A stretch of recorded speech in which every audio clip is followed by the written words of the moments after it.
bem-vindo a todos aqui nessa edição da Manhã da Inovação, que tem como título Convertendo o Conhecimento em Ação, Gerenciamento da Inovação para a Sustentabilidade Empresarial. Inicialmente, eu gostaria de convidar o senhor Silvio Spinella, que vai falar uns 5 minutinhos em nome da diretoria do CTI.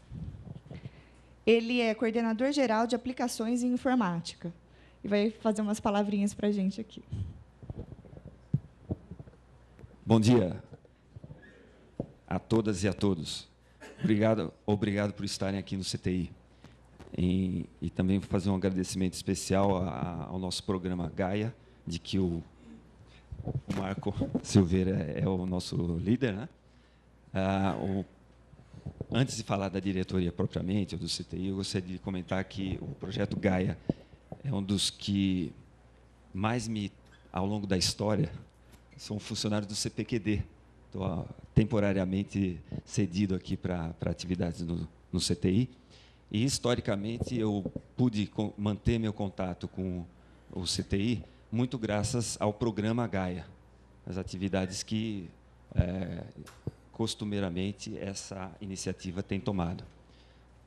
Tem outros projetos que mantiveram contato desse trabalhador com esta instituição ao longo do tempo, e um deles é exatamente o programa Gaia.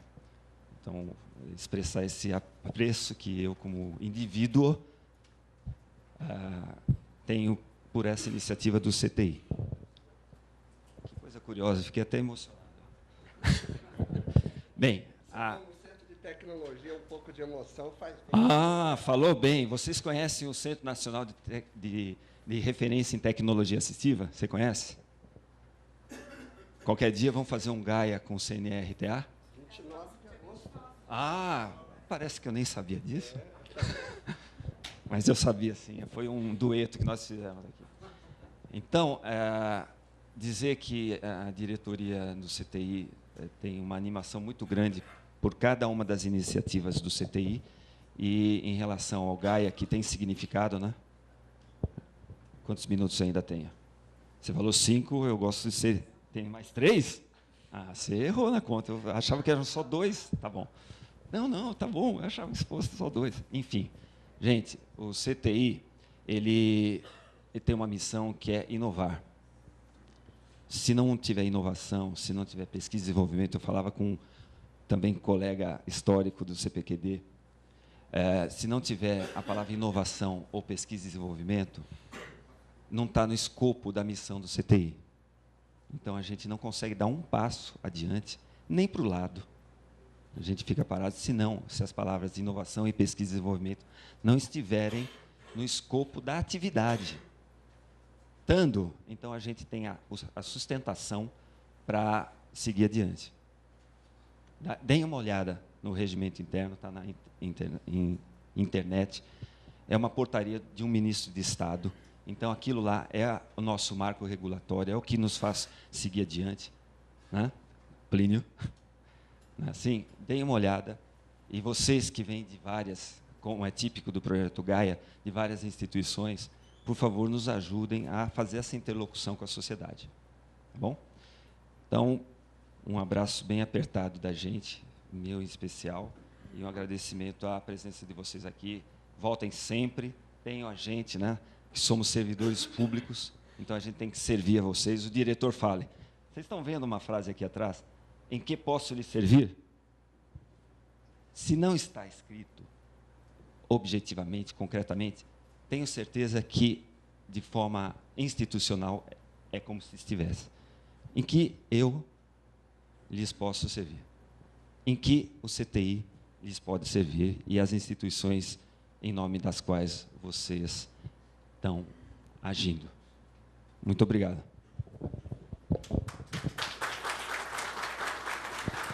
Obrigado pelo apoio, Spinella. É muito bom saber que a diretoria do CTI ela apoia a realização das Manhãs da Inovação. Isso, para a gente, é muito importante. Gostaria de dar continuidade agora ao evento, chamando, então, o Marco Antônio Silveira.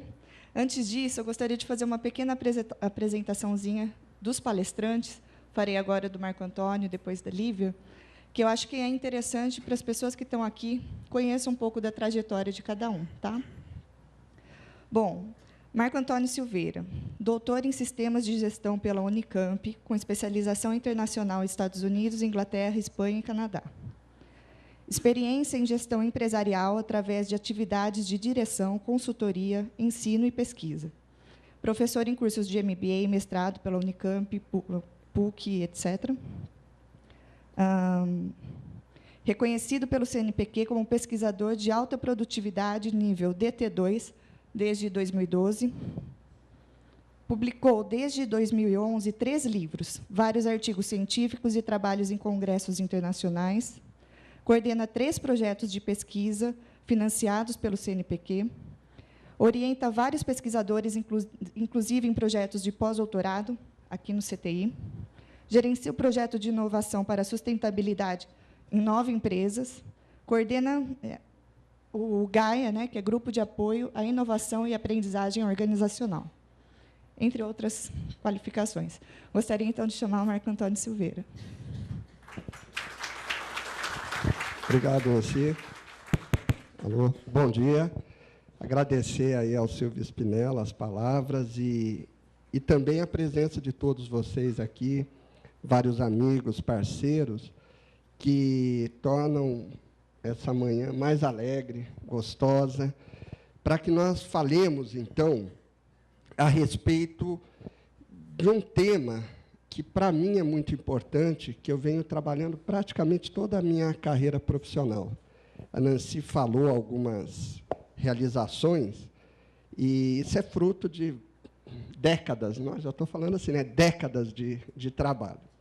E hoje, então, dentro desse espaço de tempo que me foi reservado, que nós teremos apresentações e discussões bastante interessantes também, então, nós vamos falar, procurar sintetizar, por favor, né, no seguinte sumário.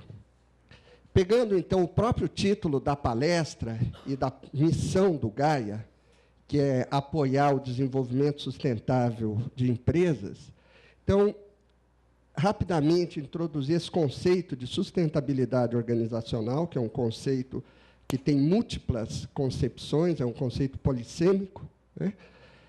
E nos focar nos problemas que as empresas, principalmente nos mercados atuais, têm que enfrentar.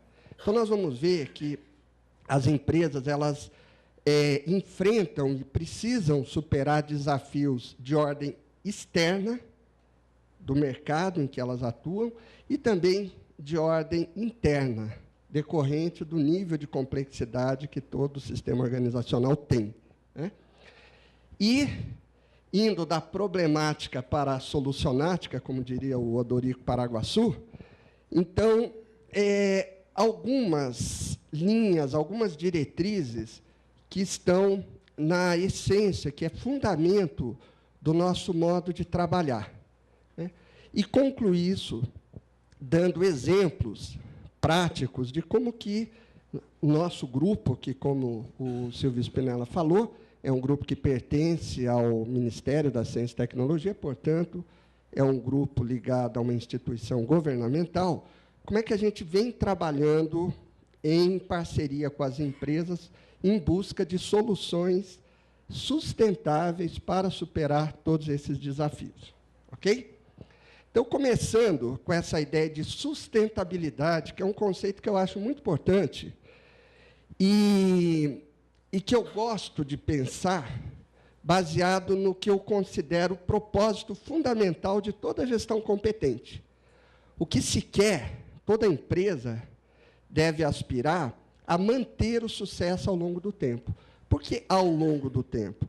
Porque manter o sucesso é relativamente fácil. 1 mês, 2 meses, 6 meses. A grande dificuldade é manter isso ao longo do tempo. Por isso, quando a gente olha no histórico das empresas, são raríssimas as empresas que sobrevivem 20, 30, 40, 50 anos, quando vai se aumentando essa quantidade de tempo, o número de empresas que conseguem sobreviver é muito pequeno, né? Então, aproveitando esse termo, né, polissêmico, então, manter o sucesso ao longo do tempo, a gente pode entender como sendo um sucesso que se sustenta ao longo do tempo, um sucesso sustentável ao longo do tempo. Por que eu começo falando isso?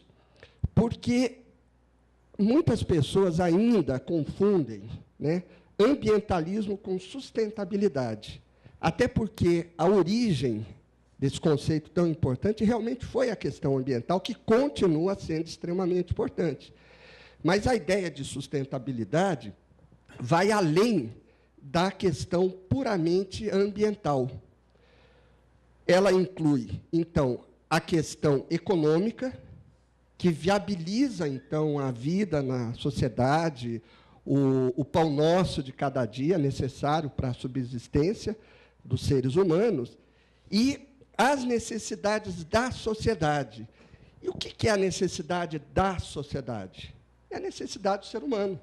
A minha, a sua, dos nossos colegas que trabalham com a gente, das pessoas, principalmente, como é o nosso caso, das pessoas que estão trabalhando dentro da empresa, porque o nosso foco de atuação é a empresa. Então, nós temos que buscar viabilizar, tornar viável, tornar efetivo esse princípio, que acho muito difícil alguém discordar da importância dele, mas como trazer isso para a realidade do dia a dia. É isso que a gente vem buscando esses anos todos aqui dentro do Gaia.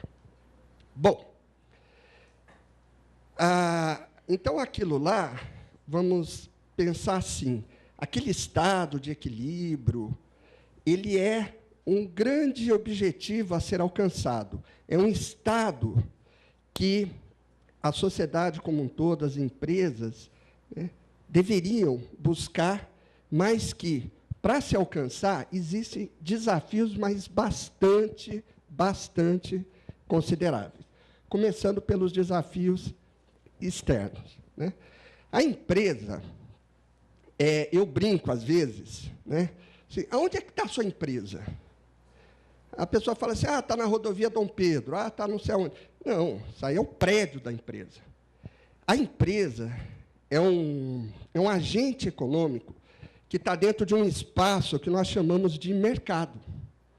E, assim como nós, aqui nessa sala, estamos sujeitos à temperatura, à luminosidade, a todos os fatores ambientais, físicos, presentes aqui, alguns até que a gente nem consegue enxergar, a empresa, da mesma forma, ela está sujeita a uma série de fatores de natureza socioeconômica, não é fator físico, né?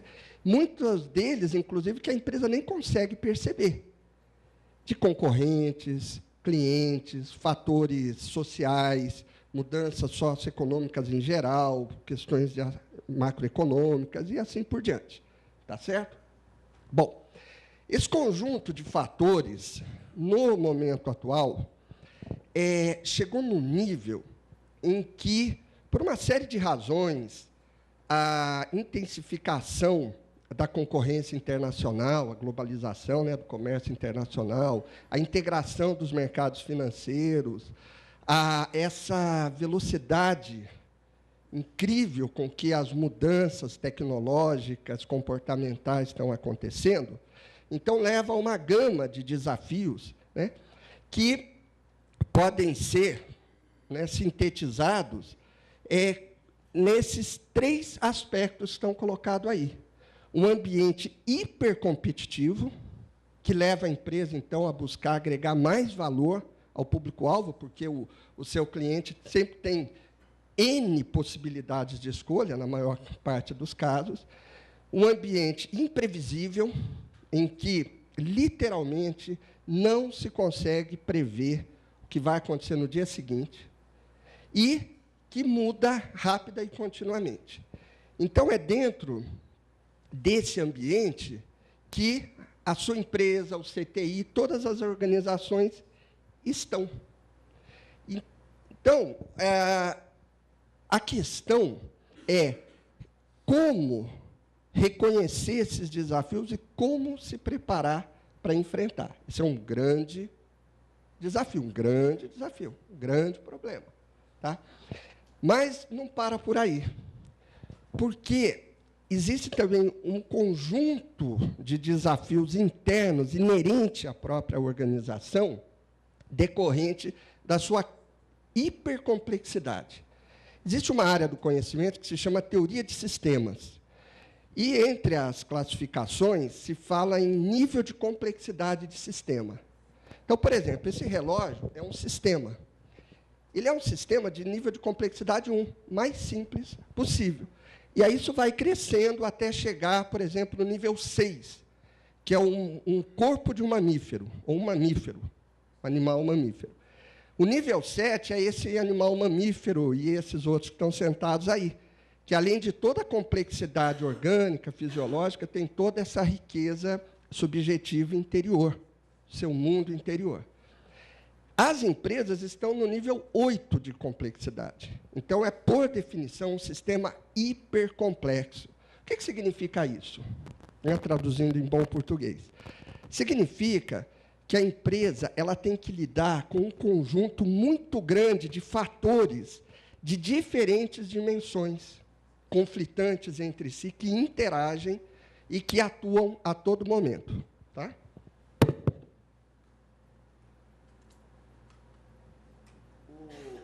O primeiro conjunto de variáveis, o primeiro conjunto de variáveis importantes é esse conjunto aqui, que nós normalmente chamamos de stakeholders, ou partes interessadas no negócio da empresa, ou na empresa. O que significa isso? Né?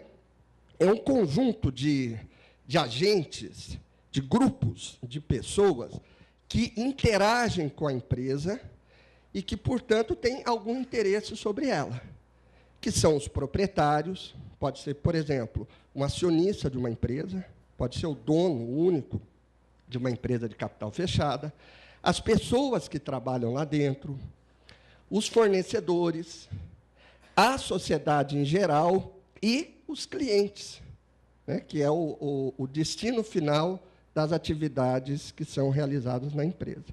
E cada um desses grupos tem interesses, necessidades e expectativas legítimas em relação à empresa. Todos têm necessidades, interesses, objetivos e expectativas legítimas em relação à empresa. E, muitas vezes, ou quase sempre, potencialmente conflitantes entre si. Por que eu não falo conflitante? Porque o conflito natural pode até existir, mas existem maneiras de tentar superar, por isso eu digo conflito potencial. Um segundo grupo, né, olhando a empresa numa segunda perspectiva, são as várias atividades, os grupos de atividades que existem dentro da empresa. Então, tem pessoa cuidando do dinheiro, garantindo que as contas se fechem no final do mês, tem gente vendendo, tem gente planejando para o ano que vem, tem gente se descabelando para colocar o produto no caminhão que está esperando, que já está atrasado, tem gente desenvolvendo pessoas, tem outros desenvolvendo, por exemplo, uma rede de comunicação. E, novamente, cada uma dessas atividades tem interesses, objetivos legítimos e que, muitas vezes, são potencialmente conflitantes. Por exemplo, enquanto o PCP, que tem como missão garantir um fluxo produtivo estável, que é um nível de estoque desse tamanho, o financeiro quer um nível de estoque desse tamanho porque é capital imobilizado, e vários outros conflitos desse tipo. E uma terceira perspectiva da empresa é em relação ao que a gente chama da dimensão de existência. Né? Por exemplo, você tem uma dimensão de existência física, fisiológica, mas também tem uma dimensão de existência mental, e tem uma dimensão de existência emocional, e alguns até acreditam espiritual também. As empresas, da mesma forma, ela tem uma dimensão física, tecnológica, de equipamentos, tecnologia propriamente dita, mesa, armário, infraestrutura predial, etc. E ela tem uma dimensão de existência organizacional, de processos, estratégia, fluxo de informações, como que a gente se organiza, etc. E ela tem uma dimensão que é de natureza subjetiva, ou seja, que não é vista a olho nu, mas que produz impactos extremamente importantes. Por exemplo, o conhecimento que é tão valorizado hoje no mundo econômico, ele pertence à dimensão subjetiva. O conhecimento é algo que existe na mente humana. As relações entre as pessoas que têm impactos tão grandes, inclusive na realização do conhecimento, pertence à dimensão subjetiva. Então, ela existe, tem uma influência extremamente forte no desempenho competitivo da empresa, mas não é visível a olho nu. Ok? Então, o que acontece é o seguinte, que esse conjunto de fatores que eu coloquei aí, poderia citar outros, por exemplo, questões de qualidade financeira, segurança ambiental, etc., leva a um estado, né, de um conflito potencial, fazendo uma analogia aí com uma patologia psíquica, né, uma esquizofrenia organizacional que existe em todo tipo de organização humana. Não existiria, por exemplo, numa colmeia de abelhas, mas numa organização humana é impossível não existir isso aí. O que nós temos que fazer é minimizar, ok? E, para isso, como que a gente minimiza, né? É o que nós chamamos de alinhamento.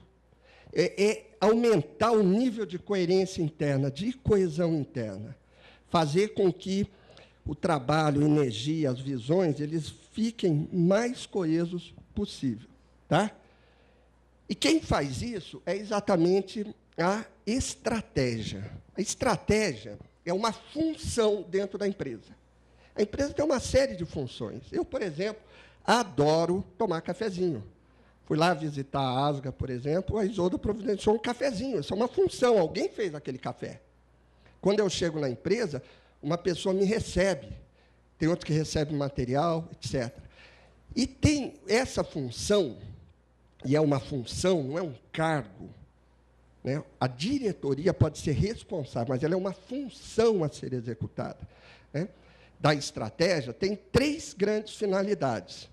Para o nosso objetivo de hoje, é essa que eu quero focar, que é a do maestro da orquestra. É o que dá esse sentido de coesão que nós chamamos de alinhamento interno. E que está... Não, tá jóia, Milena? Isso. Né? E que está representada aqui. Né? Isso aqui também vale uma palestra, explicar o que é isso. Tá? E a gente vai falar rapidamente como, então, né, chegar nesse nível de coerência interna. Eu teria muita coisa a falar, vou falar um pouquinho. Mas a minha experiência nesses anos todos me deram assim, alguns princípios. Né, como estava aquela figura, assim, o norte. E se é um norte que eu considero dos mais importantes para uma empresa, é simplicidade. Se não for simples, não vai funcionar. Por quê? Porque, para lidar com a complexidade, é preciso simplicidade. Se eu tiver com calor, eu tenho que tomar um chocolate quente. Se eu tomar um suco de laranja gelado, vou ficar, desculpa, com frio, né? Vou ficar com mais frio ainda. Então, é preciso reconhecer essa complexidade, entender até onde é possível entender, né? E entrar com mecanismos que simplifiquem, que sintetizem, que sejam claros, que comecem a ordenar um pouco esse conjunto de fatores potencialmente conflitantes. Tá? E isso se faz, principalmente, através da rede de processos existente na empresa. Então, voltando, nós queremos... Então, existe um ambiente, um sistema extremamente complexo, ou seja, muitos fatores, muitas demandas, muitas questões a serem atendidas. Nós queremos diminuir isso o máximo possível. Isso se chama alinhamento, criar uma maior coerência interna. Coerência entre os níveis da empresa, coerência entre as várias atividades que são desenvolvidas na empresa, coerência entre as várias metas que a empresa tem que atender, coerência entre o que tem dentro da empresa e o que o mercado está solicitando.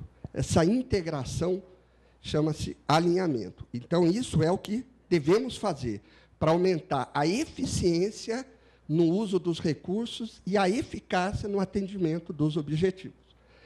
Como nós fazemos isso? Então, é um mecanismo chamado de desdobramento, que também não vai ser objeto aqui do tema hoje, pelo tempo, mas esse desdobramento ele se dá através da rede de processos. E aí, então, vem uma questão. Mas o que é processo? Porque também é uma expressão, é um termo que comporta diferentes interpretações, diferentes concepções, assim como qualidade, assim como estratégia. Tá? Então, para a gente tentar visualizar juntos o que eu estou chamando de processo, né? Não só eu, muita gente.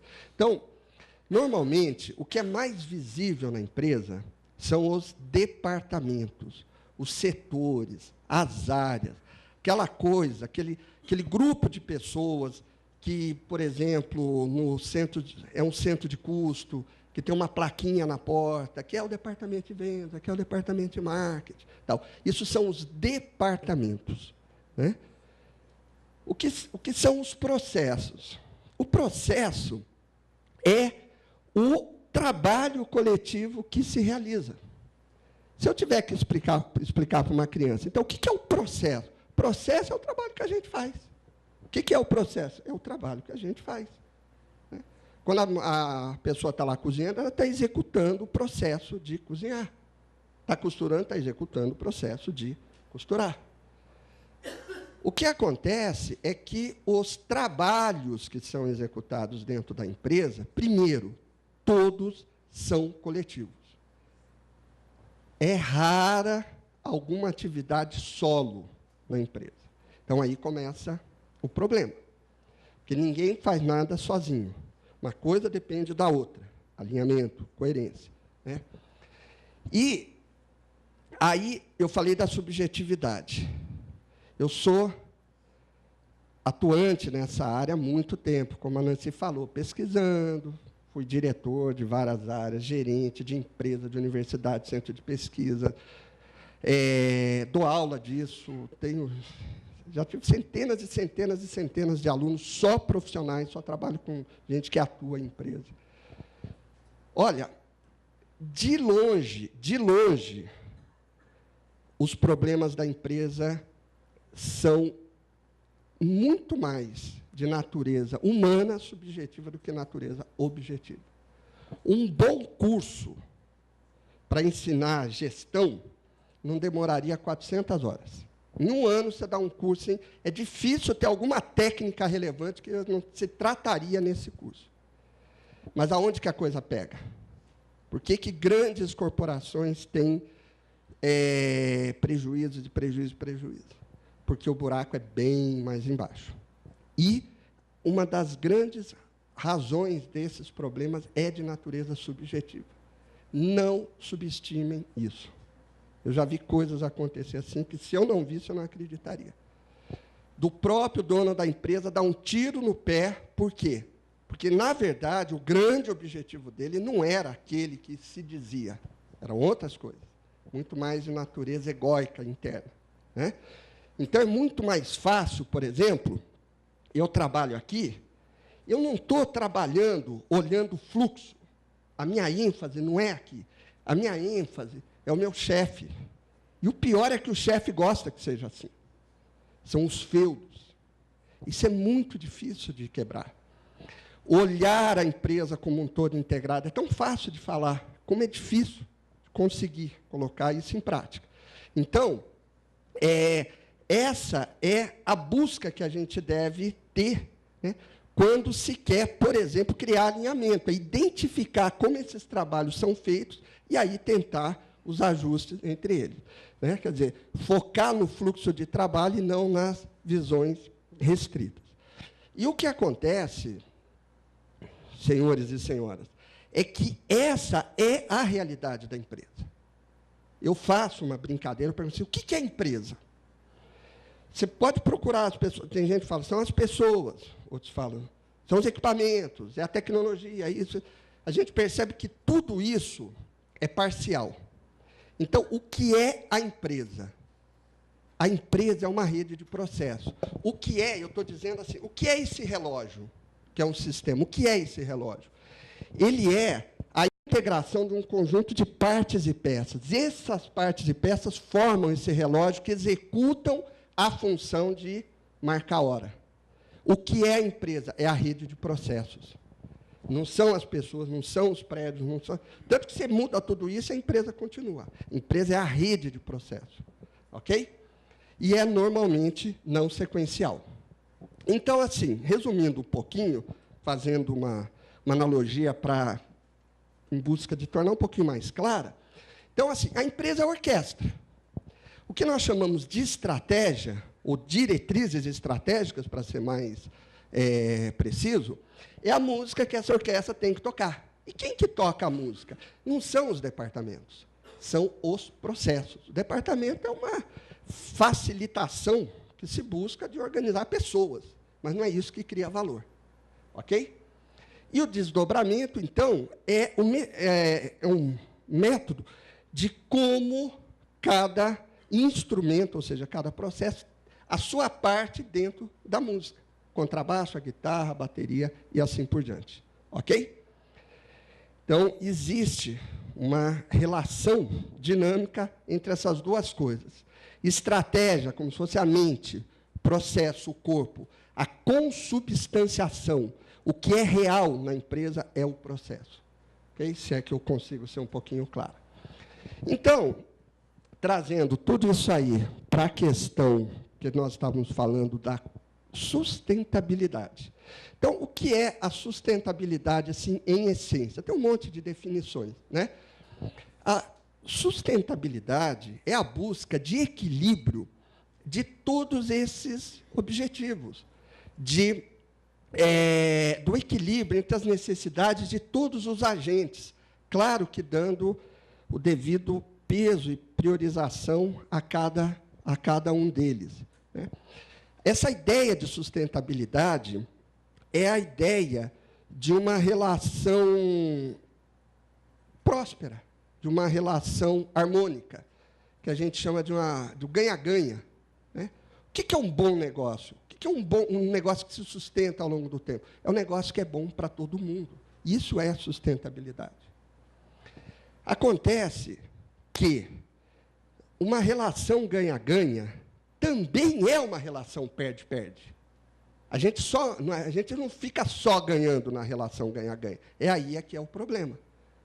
Você conhece alguma relação de amizade, de pai-filho, mãe-filho, marido-mulher, etc., etc., tal, que é só ganha? Não tem isso aí. Então, esse equilíbrio é que é a dificuldade que precisa de um nível de maturidade e de conscientização. E é o que nós colocamos aqui. Volta só um minuto, por favor, Milena. Tá? Então, nós estamos colocando aqui essa questão do ser humano, trazendo o ser humano para o centro da questão. Ontem mesmo, nós tivemos uma reunião, a Nancy estava junto, de uma rede que nós estamos coordenando, e que são coisas interessantes, porque a gente trabalha com representantes sindicais. Eu vou lá na CUT, converso com eles, trabalha com representantes de empregadores, CNI, Fiesp, SESES, etc. Né? E a gente percebe que ainda existem muitas, como é que eu poderia dizer, visões equivocadas. Eu parto do princípio que nós vivemos uma situação no mundo todo, mas principalmente no Brasil, em que todos estão perdendo. Todos estão perdendo. Né? Trabalhadores, empregadores e, portanto, a sociedade. Exatamente por quê? Porque falta a busca dessa desse estado de mais equilíbrio, onde todos vão ganhar, e, principalmente, com isso, a empresa e a sociedade como um todo ganham. Isso que nós estamos chamando de humanização. Lembrando que todas as pessoas que trabalham dentro da empresa são trabalhadores. O presidente também é um trabalhador. O diretor também é um trabalhador, né? E que sofre todos os problemas que a gente sabe que existem dentro das empresas, de natureza humana também. Tá? Bom, então, vamos lá. Falamos de estratégia.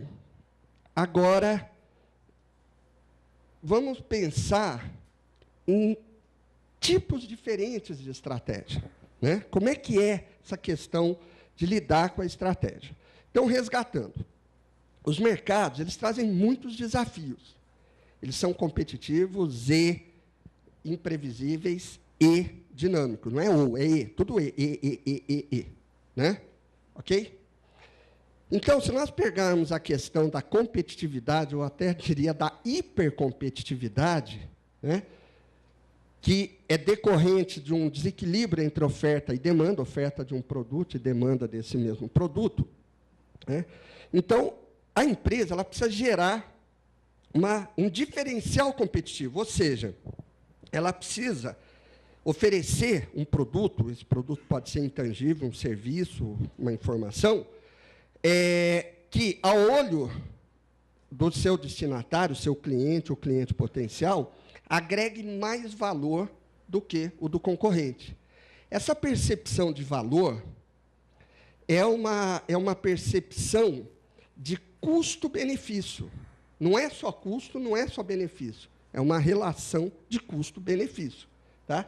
Então, para gerar esse diferencial competitivo, as teorias indicam que existem dois grandes grupos. Na verdade, falo em três, mas são dois, porque o terceiro é uma subdivisão desse.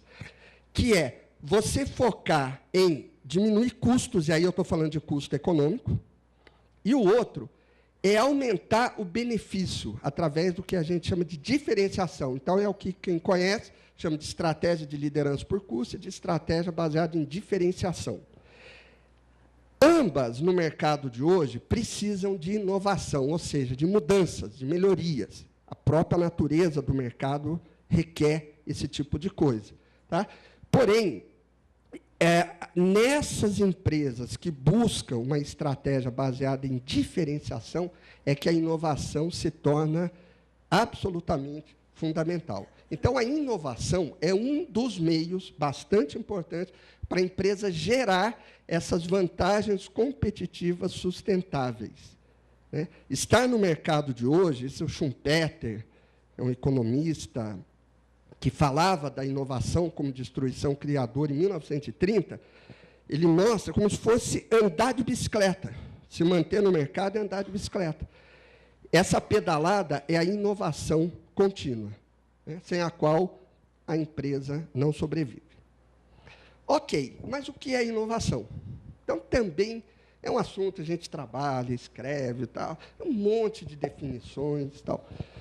Mas, dentro dessa ideia de buscar simplicidade, clareza, essência das coisas, a gente pode entender inovação como toda mudança que agrega valor. Ou seja, toda mudança benéfica para a empresa. Então, quando nós estamos falando de inovação, nós estamos falando essencialmente em mudar para melhor. É isso. Mudou para melhor é uma inovação. Tá? Portanto, ela deve estar em todos os processos e pessoas. Para se adequar à realidade do mercado atual, isso tem que estar no DNA de tudo dentro da empresa, de uma maneira simples, clara, integrada ao dia a dia, né? Fazendo esse processo de melhoria contínua. Então, existem, óbvio, diferentes classificações de inovação. Aí é que, muitas vezes, a gente começa a se perder. A gente não entende a essência da coisa, começa a entrar nos detalhes, e aí realmente fica muito complicado. Né? Então, a inovação é essencialmente uma mudança que agrega valor. Essa mudança pode estar num produto físico, pode estar num serviço prestado de atendimento, que, em alguns casos, é o grande diferencial, pode estar, e principalmente deve estar, nos processos, diminuindo o custo, aumentando velocidade, confiabilidade, etc, etc, etc. Qualquer coisa que mude para melhor. Tá? E essa inovação, ela tem um ritmo. Ela pode ser uma inovação incremental, devagar e sempre, que é o grande negócio. O grande negócio é o devagar e sempre. Né? Ela pode ser uma mudança mais radical, né? Por exemplo, um produto que tem uma mudança importante, ou pode ser toda uma transformação de paradigma, né? Como foi, por exemplo, a máquina fotográfica de fotoquímico para digital, por exemplo. Ok? Bom, mas então vamos voltar a essa questão fundamental, da essência da questão da inovação. Inovação, eu gosto dessa definição, é o resultado da aplicação de novos conhecimentos. Quer dizer, essa mudança para melhor, a gente só muda para melhor quando a gente aprendeu alguma coisa. Fazia o bolo de um jeito, fez melhor. Por quê? Porque aprendeu. Ganhou algum nível de conhecimento. Então, a inovação é o resultado da aplicação desse novo conhecimento. E o conhecimento só existe na mente humana. Nos livros, nos procedimentos documentados, nas bases de dados, etc., etc., tem informação. É outro departamento. Conhecimento é a metabolização dessa informação interna que cada um de nós faz no nosso mundo interior. É como ganhar musculatura. É um processo individual. Tá? Então, ele só existe na mente humana, ou seja, na mente humana de quem, no caso? Das pessoas que trabalham. Né? Então, a questão é, o ser humano está sendo adequadamente considerado nas questões referentes à inovação? Na maioria dos casos, eu afirmo que não. Por exemplo, eu pertenço ao Ministério da Ciência, Tecnologia e Inovação faz uns 20 e tantos anos. A gente só fala de inovação, só fala de ciência, só fala de tecnologia. Tudo isso é conhecimento. Ciência é conhecimento estruturado, formalizado. Tá? Quando aparece o ser humano? Quase nunca. Quase nunca. Tá? Então, é um grande esquecido no processo da inovação. De vez em quando a gente fala, a educação é importante, etc., etc., mas fica por aí. Uma segunda questão de base. Se a inovação é um conhecimento, né, o conhecimento nasce na mente da pessoa, se integra com os vários conhecimentos, porque tudo é coletivo na empresa, e deve apontar numa direção correta. Então, a questão é, esse fluxo, né, a gente pode pensar o conhecimento como um fluxo, algo vivo, que vai percorrendo os processos, os vários grupos de trabalho. Ele está na direção correta, ou seja, é aquilo que precisa ser realmente enfocado? Priorização. Complexidade requer prioridade. Tem muitos fatores. O que é mais importante? Então, número 1, estamos fazendo a coisa certa. Número 2, estamos indo na velocidade certa? É uma outra questão. E como que a gente aumenta a velocidade? Principalmente através de mecanismos de cooperação, integração. Pergunta, integração do quê? Resposta, tudo. Tudo. Quanto mais integrado tiver, melhor. Quem? As pessoas na mesma equipe, as várias equipes, a empresa com os seus clientes, fornecedores, parcerias. Por quê? Porque a natureza do processo de geração e implantação de conhecimento, ela é de uma forma tal que, quanto mais interação, maior o volume e a qualidade do conhecimento gerado. E quanto mais heterogêneo ou mais heterogêneos são as pessoas, melhor. Jovem com pessoa madura, pessoa com visão de finanças, com visão de mercado, pessoa que tem cultura X com cultura Y, engenheiro com psicólogo. Quanto mais heterogêneo, desde que haja essa integração, maior a qualidade e a abundância do conhecimento gerado. Porque aí a gente começa a enxergar melhor aquele todo que é a empresa. Ok? Então, essencialmente, a inovação depende da capacidade da aprendizagem individual, porque cada um aprende sozinho, não tem outro jeito. Não é uma maneira de dizer. Ninguém ensina ninguém. É a gente que aprende. Isso é uma realidade, porque é um processo interior. Né? Os outros podem nos auxiliar. E a inovação depende do trabalho em equipe. Organizar legal esse trabalho. Ok? Bom, que está a aprendizagem. Por favor, pode ir em frente. Então, aí nós chegamos mais um, por favor. Mais um elemento aí que é fundamental em tudo que a gente faz, né, que nós chamamos de capital intelectual. Então, o que é capital intelectual? Capital, grana, money, dinheiro, intelectual, decorrente do conhecimento. Tá? Então, do ponto de vista econômico, o conhecimento sempre foi, nas pirâmides, nas caravelas de Cabral, já era um ativo, já era um fator de produção. Né? Fazer canhão melhor, fazer pirâmide melhor, etc., fazer uma ferramenta melhor, plantar melhor. O conhecimento sempre teve um valor econômico muito importante. Mas, na sociedade de hoje, dessa velocidade em que as coisas acontecem, ele se torna, então, um ativo econômico, um fator de produção essencial, né, dentro do que a gente chama da nova economia. E, por favor, Milena, e isso, então, a gente chama de capital intelectual, é o nome que a literatura dá. Tem outros nomes também, né? E, então, capital intelectual, o que é? É o conhecimento que gera valor econômico. O conhecimento que, por exemplo, curador de barriga do nenezinho lá em casa é um conhecimento também, mas não é capital intelectual, ok? E o capital intelectual, ele tem 3 componentes de relacionamento externo, que se chama de capital estrutural, que são patentes, marcas, os sistemas de gestão, etc. Mas o que nos interessa hoje aqui é a origem de todos eles, que é o capital humano. E o que é o capital humano? Capital humano não são as pessoas. Capital humano vem das pessoas. É muito diferente. Capital humano é o conhecimento, é a competência da pessoa colocada a serviço da empresa. Então, a pessoa pode ter todo o conhecimento do mundo. Se ela não mobilizar na sua atividade, no seu processo, ela não está gerando capital humano. Ok? Essa diferença é muito grande, porque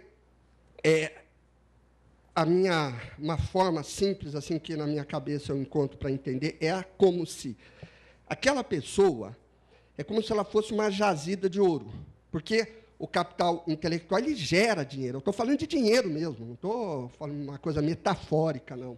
Falando de gerar dinheiro. Por exemplo, uma ideia que diminui custo, que aumenta a velocidade, que atende melhor o cliente. Tem uma relação direta com o desempenho financeiro, direta. Não é indireta, não é metafórica, não é simbólica, não. Estou falando de coisas bem concretas. Tá? Ok, mas aonde está isso? Está na cabeça daquele indivíduo, daquela indivídua, ok? Da mesma forma como aqui, debaixo da terra, está cheio de diamante, uma riqueza. Só que o diamante existe, mas está lá. Ele não vai vir na terra, ok, bom dia, estou aqui para você. Vou ter que ter um trabalho de mineração, trazer isso à tona. Esse é o trabalho de uma boa gestão, fazer esse conhecimento aflorar, alinhado com a necessidade, com a prioridade, de uma forma adequada, que também não vem ao caso. Ok? Então, qual é a ideia? A ideia, naquela relação de ganha-ganha, vocês lembram que o outro gráfico tinha um ponto de interrogação. Como fazer isso? Então, Então, a questão, não sei se eu estou me estendendo um pouco, mas, assim, a questão é, só retomando o raciocínio, a empresa enfrenta grandes desafios, não são coisas pequenas. O mercado não é um piquenique. O mercado não é um jogo de comadre. O mercado não é frescobol. O mercado é pauleira dura, competição dura. Ok. Então, a empresa está lá dentro, ela não é uma instituição de caridade. Ela não é uma instituição beneficente. Não é para isso que ela existe, não é da natureza dela. Mas as pessoas passam o dia todo lá. O trabalho ele tem uma função central no ser humano, todo ser humano. Não é só o ganha-pão. É a própria realização de si mesmo. É fator fundamental para a saúde física e, principalmente, mental das pessoas. É através do trabalho que a gente externaliza o nosso potencial, realiza o nosso potencial. É através do trabalho que a gente se desenvolve cognitivamente, se desenvolve como ser humano. É através do trabalho que a gente deixa a nossa marca na sociedade que a gente vive. Então, ele é fundamental. Ele não é só para ganhar dinheiro. Ganhar dinheiro é muito importante, mas não é só isso, é muito mais do que isso. E, quando isso não é entendido, gera desequilíbrios importantes e que afetam diretamente a empresa, na forma de acidentes de trabalho, na forma de afastamento, na forma de precarização do capital humano gerado, na forma da deterioração das relações, e o trabalho na empresa é todo coletivo, então, se a relação estiver prejudicada, o trabalho vai ser prejudicado. Então, a relação é inextricável, é junto, né? Então, qual é a ideia? É adequar esse sistema trabalhador de uma forma em que a empresa oferece boas condições adequadas à realidade e cada um, então, retribui na forma de capital humano abundante. Porque também, se não retribuir, aí fica esse enlace aqui, ele tem que ser dessa forma. Se for só aqui e aquele não tiver, também não funciona. Se for só o de cima e esse de baixo, também não funciona legal. A gente não chega na sustentabilidade. Ok? Bom. Aí, então, isso tudo que eu estou falando são crenças muito fortes que eu tenho há muitos anos, né? Muito tempo que eu trabalho nesse mundo corporativo, muito tempo. Só para vocês terem uma ideia, eu fui um dos nomeados aí pelo governo brasileiro, para você ter uma ideia do tempo que eu estou nessa brincadeira, para trazer competência, divulgação de uma coisa chamada ISO 9000, né, que hoje eu escrevia umas colunas aqui no Correio Popular, ela chamava ISO 9000, como é que é? Instrumento de competição numa economia integrada, uma coisa assim. Grandes multinacionais, IBM, Mercedes-Benz, etc., me ligavam e falavam, o que é ISO 9000? Eu sou dessa época, né? Fala, Spinella.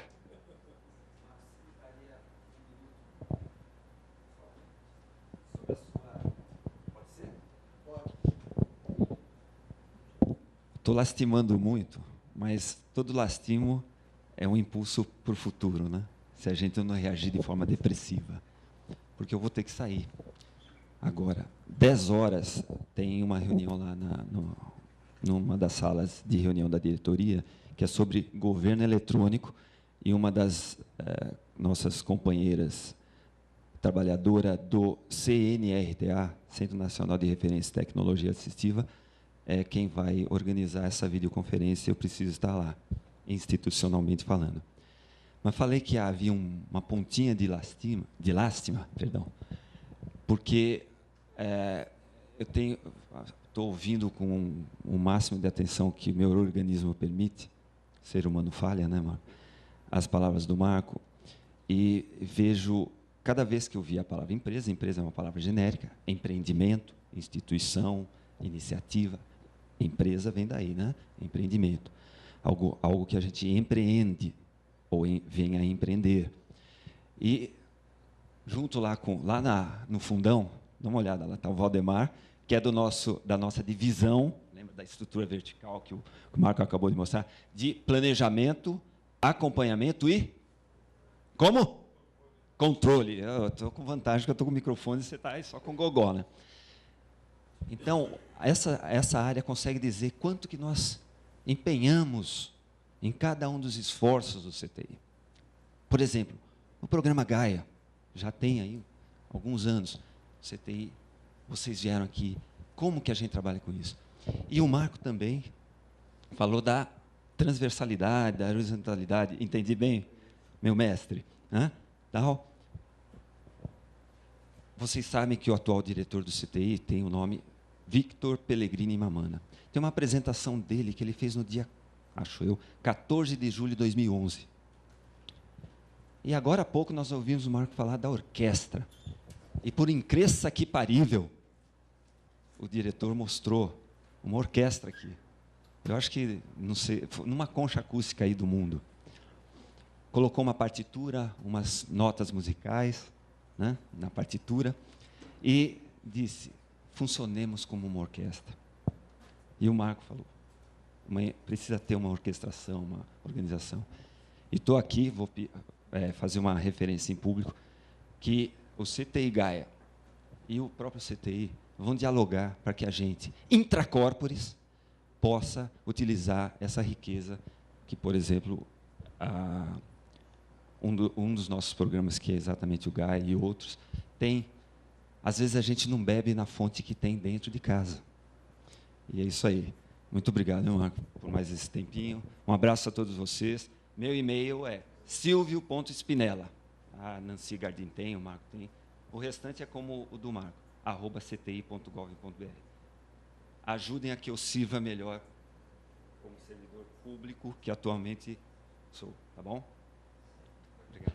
Quem tiver dúvida do sobrenome dele, é só pegar o sobrenome da Lívia e tirar o I. Spinella. Spinella e Spinella.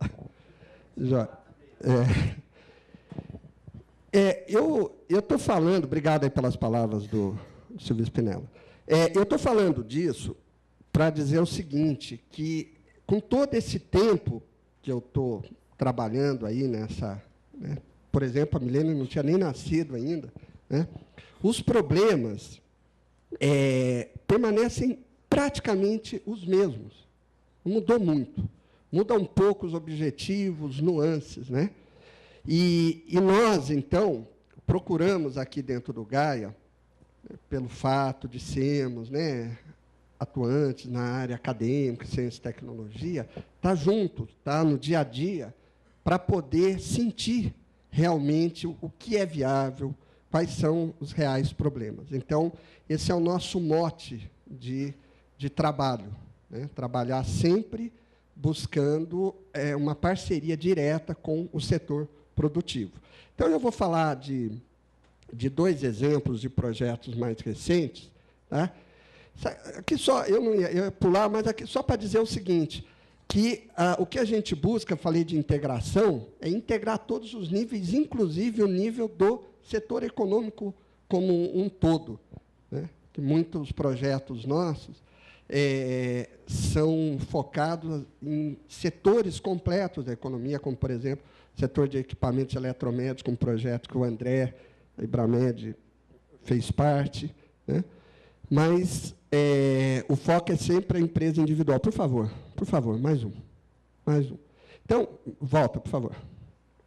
Então, esse projeto que eu citei agora, que, inclusive, a Ibramed fez parte, estou falando porque isso é público, está na internet, etc. Né? Então, qual que era o propósito? Eu estava falando da ISO 9000. A ISO 9000, o propósito era adequar o sistema de gestão da qualidade, etc., etc. Né? Mas, entendendo um pouquinho a realidade da empresa, a gente sabe que o objetivo da empresa é manter o seu sucesso ao longo do tempo. O objetivo, propósito, vamos falar assim melhor, o propósito da empresa é esse. Todo o restante é meio ou é objetivo intermediário. Então, por exemplo, quando era a ISO 9000, era a ISO 9000, mas eu falava exatamente as mesmas coisas que eu estou falando hoje. Quer dizer, aquela adequação, na época, ninguém conhecia direito, o que eram sistemas de gestão, etc., coisa que hoje a maioria das empresas nada de braçada, né? Como adequar, como integrar aquilo aos processos de negócio da empresa. Então, é sempre assim. Então, surgiu uma demanda para a gente, em 2009, de apoiar um grupo de empresas do setor de equipamentos eletromédicos, que é um setor interessante, de capital nacional, empresas de pequeno e médio porte, intensivo em tecnologia, exportadora, etc., que seriam demandadas em termos de adequação a 2 normas ambientais, uma ligada aos processos produtivos, à produção propriamente dita, né, chamada ROS, que é a restrição de componentes, elementos perigosos que existem nos equipamentos eletrônicos, como mercúrio, chumbo, cádmio, etc. E uma outra, chamada UI, ligada à gestão dos resíduos sólidos. Depois, enquanto a gente estava desenvolvendo o projeto, surgiu a Política Nacional de Resíduos Sólidos, que ampliou as demandas. Então, esse era o objetivo, adequar as empresas a essas normas, mantendo a sua competitividade, porque a adequação ambiental é extremamente simples, não tem o menor problema. O difícil é fazer isso e manter a competitividade, porque tem um aumento de custo e uma série de outros óbices aí, né? Então, a gente trabalhou com um conjunto de soluções, porque para algo complexo, a gente tem que ter um conjunto de soluções. Se você trabalhar só numa frente, geralmente você vai descobrir outra, né? Então, nesse caso, a gente fez trabalhos para adequar produto, ajustar a rede de processos interna e integrar as inovações com o composto integrado de marketing. Se tivesse aqui um livro, eu ia mostrar para vocês, o primeiro livro que a gente lançou, o último capítulo faz um resumo de como foi a solução, a gente conta lá todo o processo, tal, como é que os problemas, como é que essas coisas que eu estou falando para você foram equacionadas. Tá? Se você digitar no YouTube Ambientronic, Abimo, vocês vão ver tem um monte de coisas lá, porque a gente, entre outras coisas, a gente deu um conjunto de capacitações sobre estratégia competitiva, sobre sistema de gestão, processos, composto de marca. É isso que a Adileia trouxe. É o verde, né, Adileia? É o verde. Tá? E a gente conta como é que foi feito isso aí. Tá? Como é que a gente conseguiu ou buscou, né, integrar essas soluções. Ele foi um projeto financiado pelo Ministério da Ciência e Tecnologia, com a ABIMO, que é a Associação Brasileira de Equipamentos, da Indústria de Equipamentos Médicos Hospitalares. E um projeto que está em andamento, que nós estamos chamando de mecanismos de baixo custo para a integração de conhecimento aos processos, né? E a ideia, então, é de apoiar, contribuir, buscar, trazer alguma contribuição para as empresas, chegar nesse estado de desenvolvimento sustentável, de um nível bom de competitividade, uma qualidade de vida no trabalho adequado, ou seja, integrar esses múltiplos desafios, né? Buscando, então, a melhoria integrada do desempenho da empresa e da qualidade de vida no trabalho. Isso não é conflitante. A minha percepção é que essas coisas se integram, se devidamente trabalhadas. Tá? Então, o que nós fazemos? A gente analisa a viabilidade de implantar mecanismos de baixo custo. Não é entrar lá, mudar toda a estrutura de rede, fazer mudanças na estrutura organizacional, que normalmente é contraprodutivo, mexe em departamento, gera um monte de problemas, tal. Nada disso. Mecanismos simples, né, de ajustes internos, visando o quê? Aumentar, ajustar o que precisa ser ajustado e aumentar o fluxo de conhecimento dentro do processo, como se fosse limpar os canais que estão obstruídos e criar os que ainda não existem, né?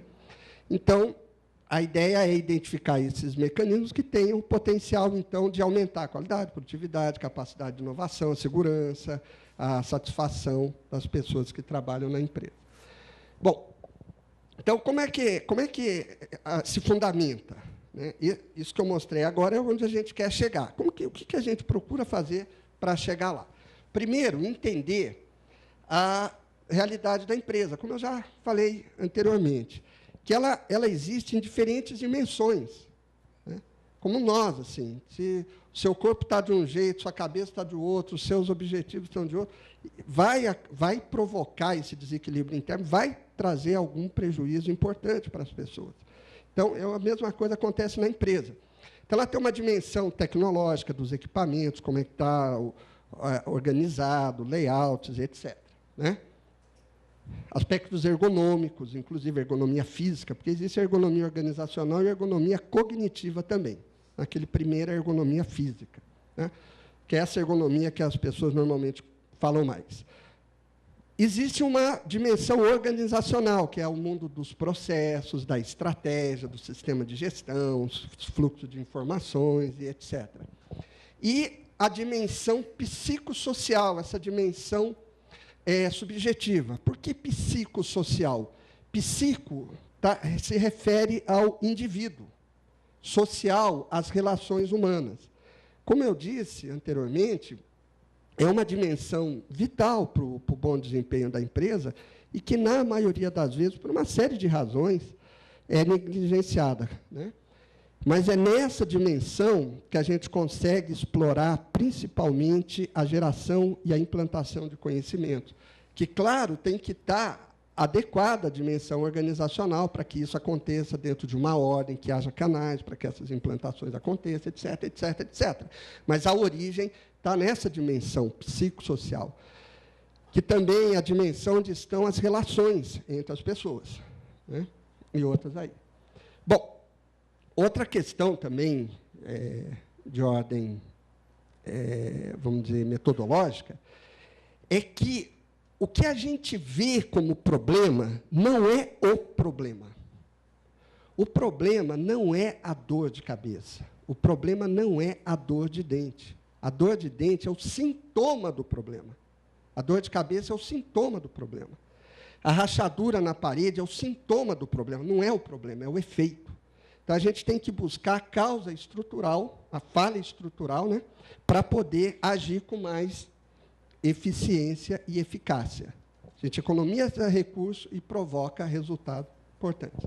Tinha uma época, a época da ISO 9000, tinha uma empresa muito boa, e ela chamava problema de oportunidade. A primeira vez eu achei até que era conversa de maluco. Tinha dois, não, surgiram duas oportunidades. Eu ficava meio sem entender. Oportunidade do quê? Oportunidade de entender as falhas estruturais. Porque, quando a gente atua na causa, quase sempre a gente consegue múltiplos resultados. Eu trabalhei liderando um processo dentro da Philips, eu trabalhei uma época, com esse foco. A gente pegava o problema como foco para chegar nas falhas estruturais. Trata as falhas estruturais, resolve aquele mais uns 10 problemas. Tá? Então, essa que é a ideia. E essas falhas, esses problemas, né, podem ser tanto a perda de competitividade da empresa, como um prejuízo qualquer ao trabalhador.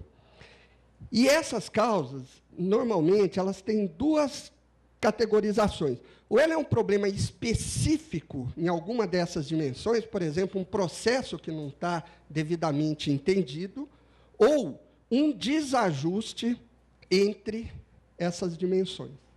Então, o que a gente procura é entender as dimensões, né, fazer uma avaliação integrada daquele processo nas múltiplas dimensões e verificar se existem problemas importantes dentro de cada uma e, principalmente, nos ajustes, que normalmente são muito simples. É uma questão realmente de ajuste, às vezes de colocar a coisa para cá, um pouquinho para lá. Ok? Bom, então, a gente prevê uma ação integrada. Então, é isso, né? Esse é o modus operandi, a metodologia, de uma forma extremamente simplificada, que a gente atua visando, então, essa melhoria integrada do desempenho da empresa. Aí tem umas etapas, acho que é melhor pular pelo tempo, que tem mais só uns 2 minutos. Tá? E por último, é só aqui realmente é o momento dos nossos comerciais, por favor, né, o merchandising. Né? Então, contar como o Spinella já fez isso aqui, já falou bastante. Né? É isso, a gente faz isso e procura difundir, obviamente, sempre respeitando a confidencialidade das informações, é óbvio, né? E faz isso através de eventos aqui, eventos em outras localidades. Uma grata surpresa, o Kenneth, de Salvador, do SESI da Bahia, está aqui. Nós estamos pensando de fazer um evento lá em Salvador, evento em Fortaleza, em outras localidades, né? Porque é para isso que a gente está aqui. E através da publicação, livros, artigos, trabalhos em congresso. Então, quase tudo isso que a gente faz, a gente registra e, quem tiver interesse, várias dessas coisas que eu falei estão documentadas aí. Tá bom? Então, é isso que eu tinha para dizer por enquanto. Agradeço aí a atenção de todos. Obrigado. Pessoal, agora a gente vai ter um coffee bem simplesinho, tá? A espartana, como o Marco costuma mencionar.